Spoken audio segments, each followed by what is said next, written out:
তিনি ছিলেন মধ্যম আকৃতির সুঠাম দেহের অধিকারী একটি মানুষ। তার চুলগুলো ছিল ঘাড় পর্যন্ত প্রলম্বিত, হালকা হালকা কোঁকড়ানো। তিনি যখন চুলের ভিতরে তৈল দিয়ে আছড়াতেন মনে হতো মৃদুমন্দ ঢেউ দেখা যায়। তার কপাল ছিল চওড়া, ভ্রুগুলো ছিল জোড়া ভ্রু, ধনুকের মতো বাঁকা। চোখের পাতাগুলো ছিল ফুটন্ত গোলাপের গোলাপি রঙের এক একটি পাপড়ির মতো।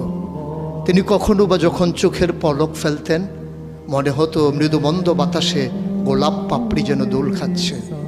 তার চোখের সাদা অংশ ছিল রক্তিমাভ সাদা, কালো অংশ ছিল কৃষ্ণ কালো। তার নাকটা ছিল খাড়া, নাকের ছিদ্রগুলো ছিল ছোট ছোট। নাকের নিচে ছিল সরু চিকন গোঁফ, গোঁফের নিচেই সেই গোলাপি রঙের ঠোঁট। তার ঠোঁটগুলো যখন কখনো বা মুচকে হাসত, গোটা পৃথিবীর মানুষ অবাক বিস্ময়ে দেখত গোটা পৃথিবীতে যেন বিজলি চমকিয়েছে।